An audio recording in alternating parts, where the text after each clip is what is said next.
Hello and welcome back to a Week 16 edition of the First Look for the FanDuel Saturday slate. This is going to be a Christmas-themed holiday festive type of situation where there's a lot of games on the actual day of Christmas on Sunday, but we have this really nice slate on Saturday to talk about. And let's go ahead and start breaking it down here because we have a lot to get to in a short amount of time. So without further ado, let's start off and talk about the QB position here, where we have Josh Allen at $9,500 to start things off, Patrick Mahomes $9,200, and then you have the injured quarterback section of this position. So Josh Allen, not the best game on paper the other day against in a situation where I thought that they played on Saturday, so maybe it was a short week situation, but he doesn't really seem to be able to continue to put up these massive numbers until all of a sudden he puts up 4 touchdowns, even though he ended up not having like the best overall start to that game. So I think that the Josh Allen, I wouldn't say curse necessarily, but I would say that the tough matchups that he endured between the Browns matchup with the travel there, with the tough matchups between New England and the New York Jets, really showed that he has the ability to put up that ceiling. And so I think that you can say whatever you want about the floor for Josh Allen, but over the course of time, he has proved that he's still able to put up 30 burgers in situations where it's a must. And so the QB position is going to be hit this week by some injury. And I feel like if you really wanted to pay up all the way at the top, you do have the ability to do that with the value that we have on the board this week. So I'll talk about Josh Allen as one of the top plays, if not the top play, at the top of the position. I think Patrick Mahomes, though, at 9,200 is also a fantastic candidate for that top play. Now, is his floor better than Josh Allen's? You can agree to disagree on that one. I think that, at times Allen has shown a little bit more consistency in terms of the ground production, right? But you've obviously seen Patrick Mahomes have 2 rushing touchdowns in the past 3 games. So, you can say whether, I don't know. I mean, against tough matchups too, right? He did his worst game of the season optically was that Denver Broncos matchup. He still put up 22 FanDuel points. So I think that it's more of a coin flip between Allen and Mahomes this week. In terms of matchup, I think the game environment for Seattle, Kansas City is wonderful. I think it's going to be one of the best ones on the board. Just an early look. Again, this is a first look, so these are the first things that I'm looking at, and I went to the Packer game last night, so literally haven't had a chance to check on anything related to this game or to this slate yet. So Josh Allen against the Bears is a clear streamer spot. We know that the defense for Chicago is terrible. Both games, Chicago and Kansas City, as well as a couple others, are going to have brutal cold conditions this weekend, so something to keep in mind as well. But I do think that they're both very solid options. Now, when it gets a little bit different and a little bit more dicey, is this situation for both Lamar Jackson and Jalen Hurts.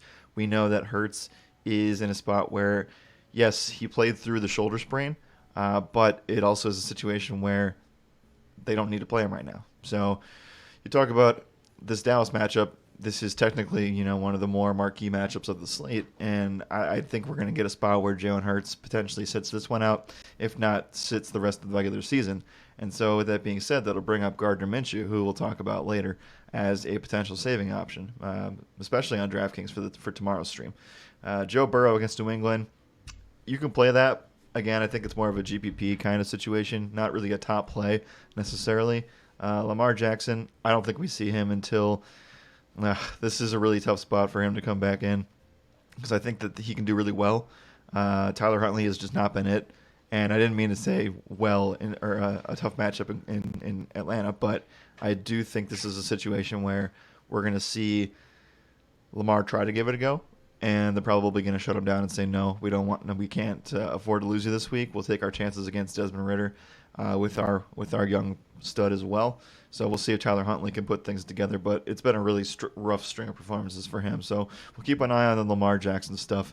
I'm not quite sure if you'd want to actually play him this week because if he does play, he's going to be extremely limited in the running game, right? And so you're taking away one of his most important assets in route to getting the 20 to 25 FanDuel points. So I think that Lamar Jackson is probably not going to play. I don't expect Jalen Hurts to play either. And so that's more or less why these top 2 guys, and Josh Allen and Patrick Mahomes, are just so important to get right on this slate. Whether or not you want to play them is one thing. So Kirk Cousins against the Giants. I don't expect Kirk to put up 404 again, although it was a really awesome game to watch last week against the Colts in that massive shootout debacle there. Geno Smith, I think, is somewhat of an interesting candidate. Not really a cash game play necessarily, but he does allow you to get up to whatever you need. So I can see you trying to get, he can be in the player pool for you. He probably just won't be all the way there for me. Daniel Jones just doesn't have anything solid of a floor. I understand that the game environment in Minnesota is nice. There's no weather to worry about there in the dome. They'll be underdogs. They'll be forced to pass a lot. Season's on the line, et cetera, et cetera. But I just can't see Daniel Jones getting all the way up there for me. So nice tournament play, but definitely not a cash game viable option. Jared Goff, 7K, really came back down to earth against the Jets. We kind of saw that coming, but really strong performances in back-to-back weeks before that. He's another guy that's probably going to be just a GPP option for me, and this is where things kind of get a little bit more hairy, right? You have Sam Darnold going up against Detroit. That's kind of interesting from a game environment standpoint. I mean, I don't think that he has anything. Like, if he gets you 20 FanDuel points, you're literally probably closer to takedown watch, depending on who you get with him there. But just no consistencies here. I think that Tyler Huntley represents kind of the same thing, and he's been horrific the last couple of starts that he's had. Certainly not what we used to seeing from him last year. Ryan Tannehill is another game time decision. It's going to lead up to the Week 16 Saturday lock.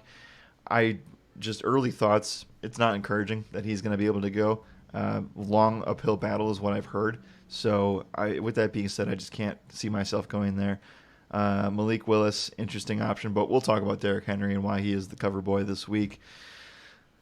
This leads us to, I wish I could play Davis Mills. Maybe earlier in the regular season this would have been a play, but I just can't force myself in on anything Texans related. Although I do think that this game is somewhat interesting. Clear streamer option against the Tennessee Titans. Mills actually showed somewhat of competency last week, right? 18 FanDuel points. Now he did get a rushing touchdown and looked really bad everywhere else. So it's tough to get to go there at all. But we need to talk about the 6,100 Gardner Minshew. I'm not going to scour over the box score because you're not going to see anything this year, right? But this guy is a veteran starter at this point in his career. He's been able to come in and play mop-up duty for several occasions, and now he gets this chance here where I think he's truly going to be in as the starter for this game against the Dallas Cowboys. Now, the Cowboys matchup is not one that I'd love on paper, and it's going to be a situation where the Cowboys are going to be fired up and ready to go at home here. And if they get the backup instead of Jalen Hurts, they're obviously going to be licking their chops. But Gardner Minshew at 6,100, maybe we'll talk about this more tomorrow on the DraftKings First Look stream, but it's a situation where he's just too cheap for a starting quarterback role, and we know that he has the ability to put up 16 to 20 fantasy points, and that at 6,100 is very, very solid. So kind of like last week, not really, because there wasn't really a standout GPP play that was in the low range. Maybe Mac Jones would have been that guy last week, but you have a few options here. I think Gardner Minshew is your ultimate punt. FanDuel, I usually don't like to punt quarterback. I'd rather get the actual for sure touchdowns from Josh Allen and Patrick Mahomes. But for the sake of this first look, we are going to put Minshew in here because I want to show you guys something that I feel like we could do, knowing the player pool, knowing what we could potentially have in store for us. So let's see if this actually works with the strategy that we have for this week. Running back, Derrick Henry, Christian McCaffrey, Dalvin Cook, Saquon, Ramondre Stevenson, all above 8K. I think this is a range where you need at least one guy this week, and the experiment is that we are going to play a guy above 8K with Gardner Minshew here. Derrick Henry has owned the Texans. He's owned everybody in the AFC South, and coming off of a really strong performance against the Chargers where he barely squeaked above 100 yards, but still got the really nice passing game involvement there. Does this affect him if Tannehill is out? A little bit. You can say the carries will go up. The passing work probably goes down a little bit with Malik Willis in there. So I do think this is a really strong spot for Henry. I know he's almost 10K on FanDuel, and that price tag alone is usually something that is going to discourage us from playing him. but against Houston earlier this year, went for 32, 219, and 2 for 35 FanDuel points. So, yeah, I mean, it's not really something that I need to over-explain, right? But we're going to try to do our best here to create some kind of stars and scrubs approach with Minshew and now with Henry here at the running back one position. I was, looking over the Sunday stuff and watching tape from Sunday, and as I normally do, and some spots popped out. Just want to see like first reaction to some of these price tags here. Everything kind of looks all right now. You obviously got the big Dalvin Cook game in Indianapolis or against Indy last week. Ramondre looks to be pretty healthy. I mean, all things considered from last week.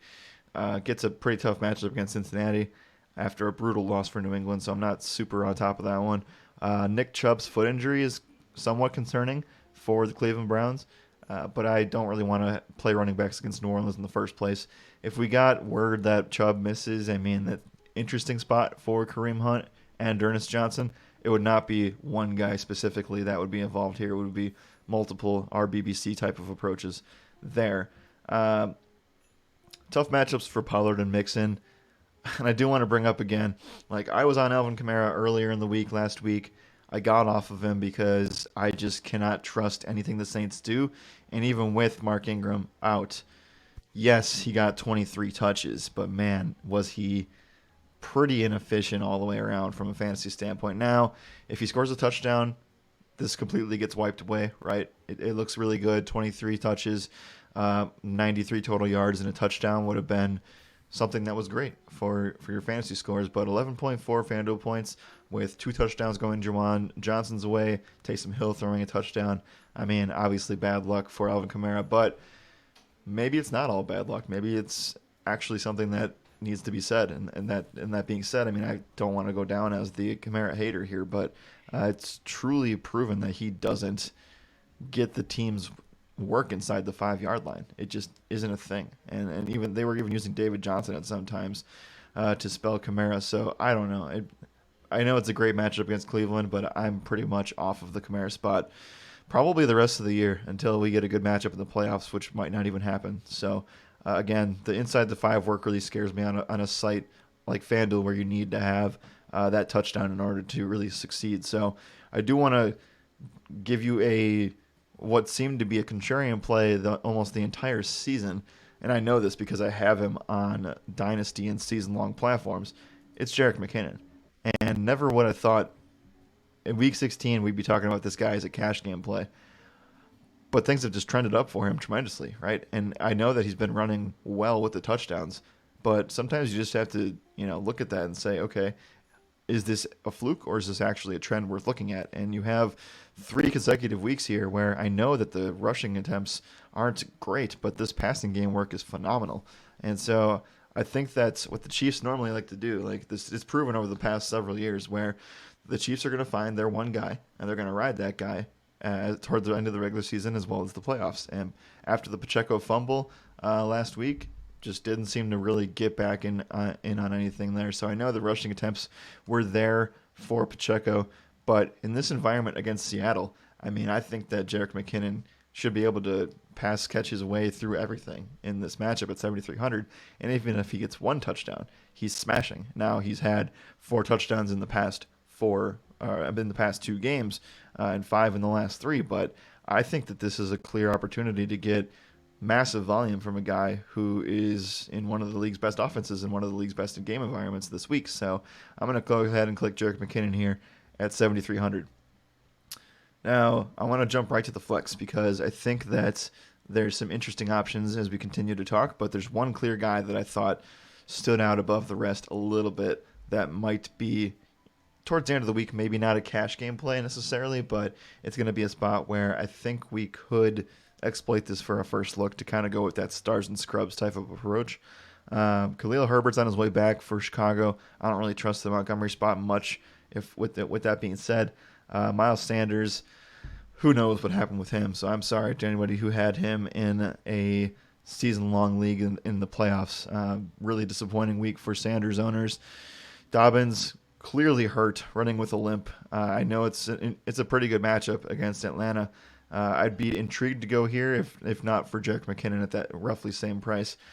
You have the Detroit backs against the Carolina Panthers. I wish I knew who the lead back actually was, but we don't really know. So I'm probably skipping them over for this first look here, and maybe they're great tournament plays later on, as I do like some Carolina pieces this week against Detroit.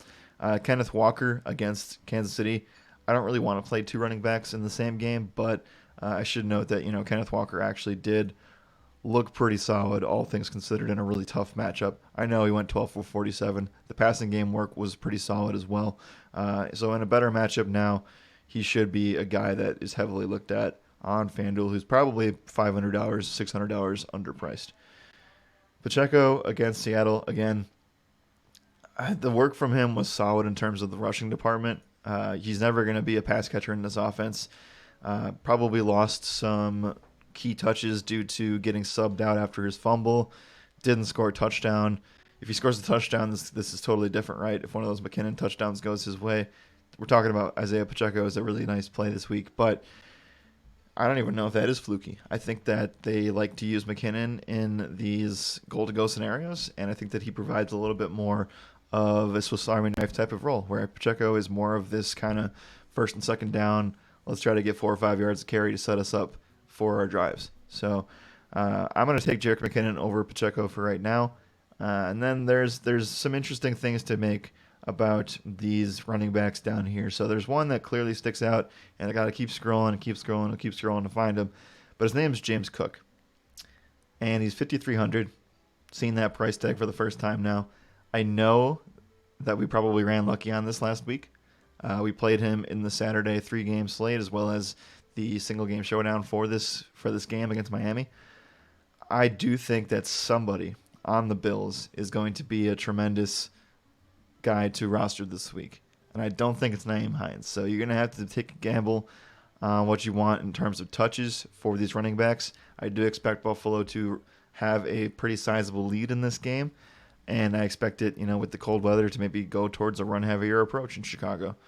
So I know that Cook, when given the opportunities, he's going to be great. He will be more efficient than Singletary. It's just a matter of, can we get to that point this week? And my gut says probably not, but I think we're going to end up putting him in for the first look because it just makes everything work. Devin Singletary, to compare here, had 13 rushing attempts. Really wasn't that much really efficient with these at 3.5 yards per attempt there. Got some involvement in the passing game. But I do think at some point they're really going to say, okay, we're going to turn things over to James Cook and give him the opportunities that he deserves. And I think that this could be the week for that. So we'll see how it goes. Right now, it's the first look. So I'm not saying he's a cash game lock. He's nowhere even near that. But I will consider some Buffalo running backs for the player pool this week. So let's put him in at the flex spot here. So far, we're at a very, very stars and scrubs type of approach. We got 2 guys around 6K. We got 1 guy above 10K, or about 10K. So let's go ahead and try to get our wide receivers in, which, again, is going to be a very stars and scrubs approach. The plan that I wanted to go with here was to roster Gardner Minshew, play Derrick Henry, and play Justin Jefferson, and see how things shaped up. So we're going to go and do that, and that leaves us with about 5,500 per play left, which, if you include defense and tight end, I think there should be guys in the 6K range at wide receiver that are really, really good plays this week. Jamar Chase against New England. I think Chase is close to being matchup proof, and New England's defense has not looked like the normal New England defense. But if you're playing Chase over Jefferson this week, I think it's a massive mistake. So we'll see how it goes. I know the Vikings have been a little bit more hesitant in terms of resting guys, or maybe they're not chasing the 2 seed or home field advantage as much as they were before. We'll have to obviously monitor that, but on paper, Justin Jefferson against the Giants is a really, really nice spot. So I think that he can have another really nice game, and 9,300 does not scare me on this slate. Diggs, just don't think he's necessary against Chicago. Can he have a nice game? Yes, but is he worth 8,700 in cash? Probably not. A.J. Brown, 8,500, I think is a really solid spot to pair with Minshew. For the sake of this first look, we're not going to do that, but A.J. Brown's been an absolute stud. And this is kind of a thing where, yes, I know Jalen Hurts makes all of this work, but I also do think that scheme and just elite skill player talent with a good offensive line makes a lot of sense. So A.J. Brown could be just fine in this spot with Gardner Minshew at the helm. I'm actually taking a break with Amon-Ra St. Brown and C.D. Lamb. The Lions offense goes as Goff goes, and I just don't know if this is the right spot to play him.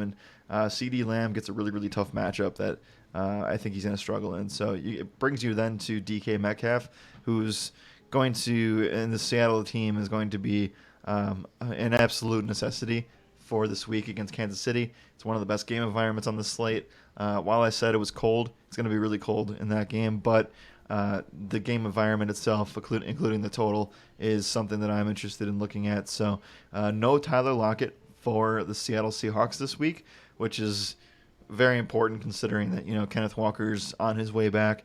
DK Metcalf has been pretty banged up here and there over the course of the season, but at least we know that no Lockett this week can open up something for DK, as well as another guy that we're going to end up locking into our first look here very early. Again, probably more of a DraftKings lock is the guy we're going to be talking about, but FanDuel, I think it's all right too. Devontae Smith, similar boat as A.J. Brown. I think that those two receivers are still very, very much in play. With Jalen not being in, I feel like the floor for these guys is a little bit lower, a little bit shakier, but still think that they can do just fine in that spot. DJ Moore against the Detroit Lions is a very interesting play. He kind of is in this fair and balanced type of thing, right? Like, I think you have to roster a guy above 8K this week at wide receiver, and then you might just not be able to have enough money to get to DJ Moore at 7,100. The targets have really, really dropped off. I mean, I know that he's been efficient more often than not since Sam Darnold came back into play here, but you talk about 6 targets at 7,100. Like, I know that he has elite upside, but the floor is just really shaky for DJ. But I still think he's a really strong play against the Detroit Lions. And considering that Carolina is still in things, I think that they will want to get this win against Detroit. So DJ Moore in play, not a necessity. McLaurin, tough matchup. Olave, decently tough matchup. His target share has been hit or miss. Brandon Ayuk, kind of a tough matchup here against Washington, but we'll see. I think that he's somewhat interesting. Now you have some of these other spots here where I think if you didn't want to go to Jefferson, you could go to Adam Thielen at 6,600. He's really come on as of late and did very well in that performance the other day. Donovan Peoples-Jones, also a guy you can look at in the mid-range. Brandon Cooks would have been a great play, but he is just not playable. I don't think he's playing the rest of the season. So he's going to use this calf injury to basically say sayonara to Houston. Drake London. Since Desmond Ridder has been in as quarterback, you've seen this trajectory of targets for the young receiver. I think this is actually turning into something. And again, maybe this is the week where we get the big, Jerick McKinnon type of performance. Maybe the big Zay Jones type performance. I don't think that Atlanta's going to put up massive touchdown numbers in the spot, but I do think it's somewhat interesting to say that they've had some really tough matchups this season, the Atlanta wide receivers had, and Drake London has battled through ups and downs here. He's, hasn't really been a thing since Kyle Pitts went down when we thought that he might be, but 23 targets over the past 2 games is very intriguing. 6,400 makes some sense. Slayton against Minnesota in a good game environment, I can buy into that. I think you need to take a really hard glance at Treylon Burks and see if he's healthy or not. But obviously we have Derrick Henry, so we're not going to put him into this lineup here. But Chris Moore let a lot of people down, including myself last week. 4 for 42 is not the best thing at 6K. He was fine on DraftKings, but the main thing here is that the targets have stayed consistent. So 11 targets against Dallas, 9 targets against Kansas City. The Texans were actually in, I know that they ended up losing both games, but they were in the lead in some of these games for long periods of time. So you might want to even bump that target share up for Chris Moore in case that they're going to be down. And in this case, against Tennessee, I think you can make the case that they can be down if Derrick Henry does very, very well to start the game off. So Chris Moore, 6,100. We'll plug him in here, play him again. I expect Nico Collins to potentially be out. So if Collins is in, then the Chris Moore play goes away. But if Collins is out, I expect him and Brandon Cooks to both sit once again. So Chris Moore, 6,100, very solid play there. Demarcus Robinson, somewhat interesting, but I can't trust it if Lamar is not the quarterback. Here's the dude. He's not the cover boy for the FanDuel First Look. Derrick Henry is, but Marquise Goodwin, 5,800 against Kansas City. We need some piece of this game, right? And I think that this isn't like the best thing ever, but he hasn't played with Lockett out yet, and so with that being said, I mean, I know that the volume is going to trend upwards here. DK Metcalf's still going to be the first wide receiver, but Marquise Goodwin should be in the spot of 5,800 that, at least on DraftKings, for sure play. FanDuel, I think he's a really, really strong option, and he should see in a spot where they're going to be trailing, I would say 7 to 8 targets at a really, really good price tag with the opportunity for touchdowns, right? So if Kansas City elects to take DK Metcalf out of the game or try to scheme it that way, Marquise Goodwin is the biggest beneficiary of that. So 5,800 there is very solid for him. And then we have two more plays here. So we're going to go ahead. One thing that I've noticed that we haven't done yet, I think I want more exposure to Minnesota and the Giants game.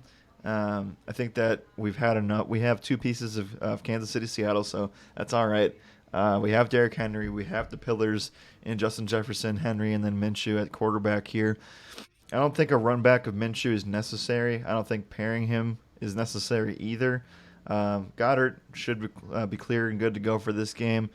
Schultz, like I said, maybe not 100% necessary to run back here, but at least the targets have looked somewhat consistent. I mean, I don't know. The Giants or the Cowboys have so many skill players that can do well, but if CeeDee Lamb and Gallup were to struggle, Noah Brown, if they're not able to get open against that really good secondary, then maybe you can look at Schultz. Hawkinson's somewhat interesting. He kind of got bailed out by the game environment as well as the 2-point conversion catch. Volume should have been more than it was last week, but, can't complain all the time. Mark Andrews, 6,400 against Atlanta would be a dream matchup, but I think that with, Lamar Jackson at quarterback, I'm just less or Lamar Jackson not at quarterback, I'm just less interested.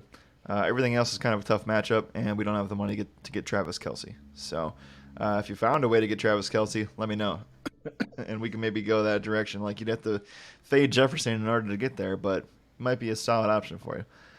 The guy that I want to focus on, though, is Juwan Johnson here, 5,900 against Cleveland. We know that Cleveland's been a tight end funnel for years.